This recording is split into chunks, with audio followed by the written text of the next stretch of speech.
scan your head like you're a cashier and I'm a bunch of bananas. I'm not bananas, you are.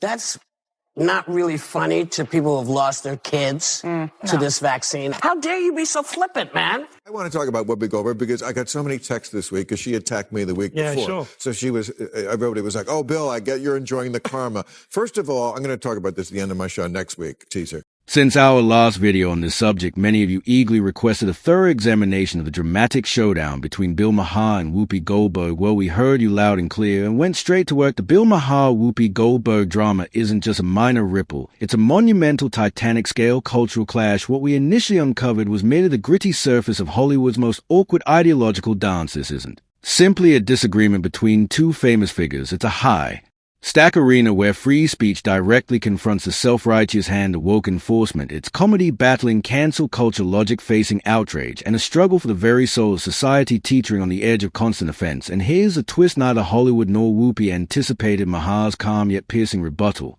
So get ready, because we're about to lift the curtain and uncover the drama, hypocrisy, and uncomfortable truths that Hollywood would rather keep under wraps. Let's dive in. Let's rewind to nearly 3 years ago when Bill Maher shared his thoughts on COVID. Everyone knows Corona is no walk in the park because you literally can't walk in the park. But at some point, the daily drumbeat of depression and terror veers into panic porn. Enough with the life will never be the same headlines. And stop showing us this. You know, everything looks scary when you magnify it 1,000 times. Here's a pubic hair. Boo! Bill Maher had officially reached his breaking point with the endless media frenzy and doomsday predictions surrounding the coronavirus, while everyone else was busy hoarding toilet paper and flaunting their 37th booster shot. Maher was advocating the bold notion of simply living. He believed we needed to adjust, adapt, and for heaven's sake move forward with our lives instead of letting the virus keep us in a state of limbo. But of course the woke crowd wasn't having any of it. To the Mahers, appeal for resilience and rationality was almost tantamount to a hate crime, apparently, suggesting a balance between caution and normally was as scandalous as skipping leg day at the gym. And that's when Whoopi Goldberg stepped in to fry. That's not really funny to people who've lost their kids to this vaccine, or people who've lost family members or dear friends to this. This is what we're doing to protect our families. And you don't have to do it, but stay away from everybody. Because if you're the one who's not paying attention and you're coughing and sneezing, you don't want to then stay out of the public, man. This is not, nobody wants this. And I think he's forgetting that people are still at risk who cannot get vaccinated. People who can't get that. Little kids under the age of 5. Yeah. Or people with health conditions. How dare you be so flippant? That's quintessential Whoopi for you, always poised to strike when someone dares to express an idea that hasn't been stamped by the woke authorities. What was Bill Maher accused of? Simply suggesting that maybe, just maybe, we should stop chasing an elusive normally and, get back to living our lives. But Whoopi wasn't having any of it. Oh no, she dismantled his argument as if he proposed replacing yoga with dodgeball at a woke retreat. Here's a twist. Instead of Whoopi's fiery remarks generating backlash against Maher, the spotlight turned on her fan-preferred Maher's measured approach over Whoopi's unsolicited commentary, earning him massive public support even from the ABC network. The puppet masters behind The View, they sidelined Whoopi to the TV timeout corner for a 2-break, proving that even Hollywood has its limits when it comes to woke excesses. Fans cheerfully called it karma, but Maher had his own sharp response, because if there's one thing Bill loves more than being right, it's making sure everyone knows is right. I'm saying that Whoopi Goldberg getting yanked from The View right after she attacked me on The View is karma. There's no such thing as karma. Sorry.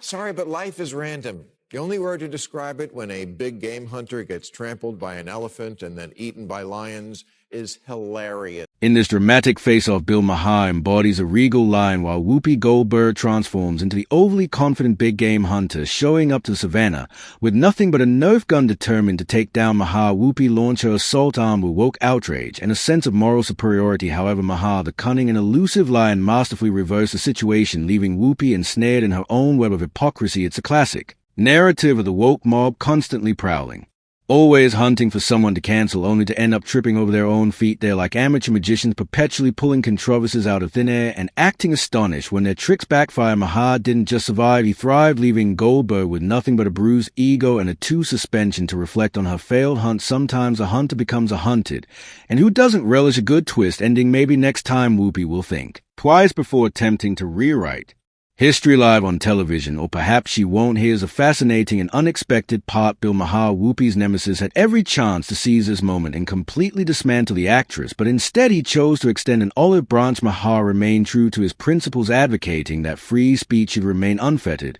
and that no one should be penalized for speaking their minds even if they are wrong. Whoopi Goldberg, who, by the way, I hope is still a friend, we can disagree with each other, should not be canceled or put off her show, as much as I totally disagree with her crazy statement.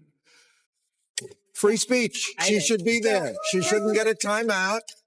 Maher, the quintessential gentleman, held steadfast to his principles like a seasoned pro. Even when it came to Whoopi, he didn't kick her while she was down, demonstrating once again that is not just sharp-witted, but also remarkably classy. Now picture this: what if the roles were reversed and Maher found himself on the receiving end? Do you think the woke mob would have shown any restraint? Oh please, they'd have pounced on him faster than a vegan at a salad bar. The very same crowd that preaches compassion and second chances would maul into a pitchfork-wielding mob, eagerly canceling Maher before he could even utter the words free speech. Woke culture prides itself on its moral high ground until its values become inconvenient, at which point they swiftly rewrite the rules. It's akin to watching a bunch of toddlers inventing new game rules on the fly just to secure win principles, consistency not in their vocabulary, to gain the upper hand over Bill Maher. This band of political toddlers lured him into their den, that they employed every trick in the book to corner Maher, including twisting his words beyond recognition. Well, I had a different question, but it struck me that in the first segment you used the term woke, and you said that woke is what was sort of ruining everything. And I know that you're No, I didn't say ruining everything. I said that's why Trump could get reelected. That's why Trump could get reelected. Yeah. So chances are you've seen this clip countless times, so we won't waste your time with the full version. But here's something to note: the woke mob always strikes in groups. They're like a pride of lions on the prowl for their next target. You might catch one out in the open, but believe me, the others are hiding in the shadows, sharpening their claws. Take, for example, the women on The View inviting Bill Maher on to promote his new book instead of focusing on his latest work. They saw it as the ideal opportunity to take revenge on a man who dared to challenge their cherished narratives. But they underestimated Maher. He's not just a comedian, he's a tactician. He anticipated the ambush from miles away and deftly dodged their assaults with a grace that makes lions seem like bumbling house cats. Maher stared the View host straight in the eye and unequivocally explained why he refuses to follow the woke mob's lead. It was a moment so starkly honest that you could almost hear the audience collectively gasp. Maher didn't tiptoe around the issue or soften his message. He confronted the relentless virtue signaling, the hypocrisy, and the performative outrage that define the woke agenda. It's not that as opposed to progress is against a culture where progress equates to silencing dissent and punishing those who think differently. Naturally, the hosts were left staring, struggling to comprehend what had just unfolded. Maher didn't merely reject their storyline, he methodically dismantled it with calm and courage, leaving them scrambling for a counter-argument. When they realized they couldn't trap the sly old fox Bill Maher, they let him go unscathed. But of course, Whoopi Goldberg was ready to come back for pound of flesh. This should be against the law. You should not be able to lie to the American knowingly.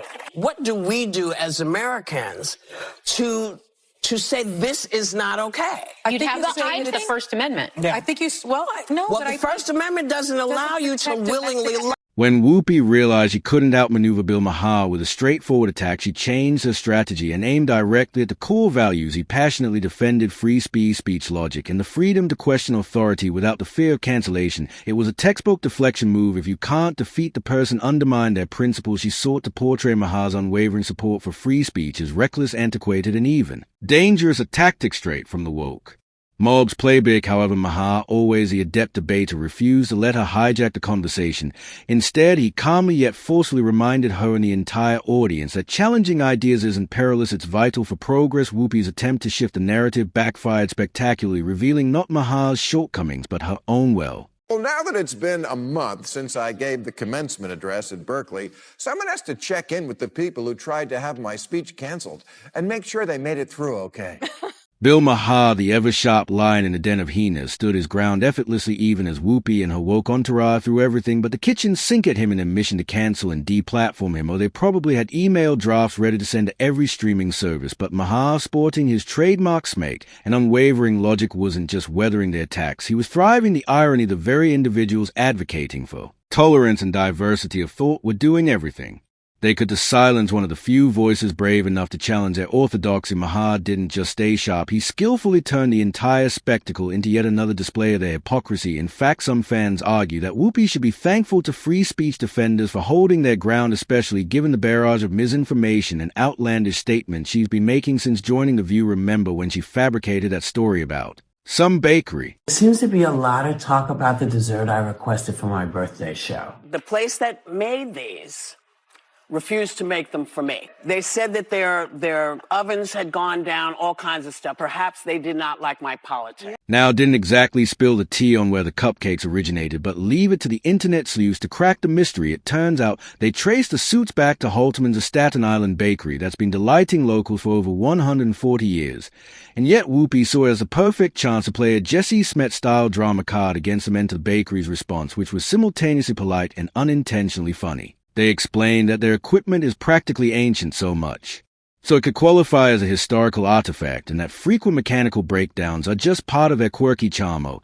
And by the way, they had no idea Whoopi was a customer because, spoiler alert, their ovens don't care about celebrity status, they just malfunction indiscriminately. These people up at 3 or 4 o'clock every morning. The sacrifices they've made, the holidays they've missed with their families. To make Staten Island better, they have sacrificed for 145 years. And frankly, the people who defamed the Halterman family should apologize to the Halterman family for making stuff up to suit their needs. Not everybody wakes up every day and thinks about politics.